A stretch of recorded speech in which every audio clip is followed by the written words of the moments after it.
তিন টান একত্র হলে তবে তিনি দেখা দেন। বিষয়ীর বিষয়ের ওপর টান, মায়ের সন্তানের উপর, আর সতীর পতির ওপরে টান। এই তিন টান যদি কারো একসঙ্গে হয়, সেই টানের জোরে ঈশ্বরকে লাভ করতে পারে। কথাটাই, ঈশ্বরকে ভালোবাসতে হবে। মা যেমন ছেলেকে ভালোবাসে, সতী যেমন পতিকে ভালোবাসে, বিষয়ী যেমন বিষয় ভালোবাসে। এই তিনজনের ভালোবাসা, এই তিন টান একত্র করলে যতখানি হয়, ঈশ্বরকে ততখানি দিতে পারলে তার দর্শন লাভ হয়।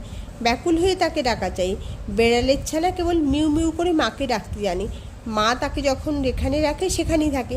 কখনো হেসেলে, কখনো মাটির উপর, কখনো বা বিছানার উপর রেখে দেয়। তার কষ্ট হলে সে কেবল মিউ মিউ করে ডাকে, আর কিছু জানে না। মা যেখানেই থাকুক, এই মিউ মিউ শব্দ শুনে এসে পড়ে। মাস্টার তখন বরাহনগরে ভগিনীর বাড়িতে ছিলেন। ঠাকুর শ্রী রামকৃষ্ণকে দর্শন করা অবধি সর্বক্ষণ তাহারই চিন্তা। সর্বদাই যেন সেই আনন্দময় মূর্তি দেখিতেছেন ও তাহার সেই অমৃতময়ী কথা শুনিতেছেন।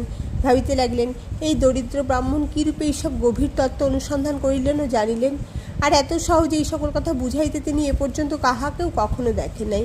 কখন তাহার কাছে যাইবেন ও আবার তাহাকে দর্শন করিবেন, এই কথা রাত্র দিন ভাবিতেছেন। দেখিতে দেখিতে রবিবার আসিয়া পড়িল। বরাহনগরে নেপালবাবুর সঙ্গে বেলা 3-4টের সময় তিনি দক্ষিণেশ্বরী বাগানে আসিয়া পৌঁছিলেন। দেখিলেন সেই পূর্ব পরিচিত ঘরের মধ্যে ঠাকুর শ্রীরামকৃষ্ণ ছোট তক্তপোষের উপর বসিয়া আছেন। ঘরে এক ঘর লোক। রবিবারে অবসর হইয়াছে, তাই ভক্তেরা দর্শন করিতে আসিয়াছেন। এখনও মাস্টারের সঙ্গে কাহারও আলাপ হয় নাই।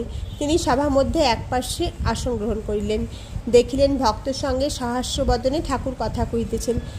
একটি 49 বর্ষ বয়স্ক ছোকরাকে উদ্দেশ্য করিয়াও তাহার দিকে তাকাইয়া ঠাকুর যেন কত আনন্দিত হইয়া অনেক কথা বলিতেছেন। ছেলেটির নাম নরেন্দ্র।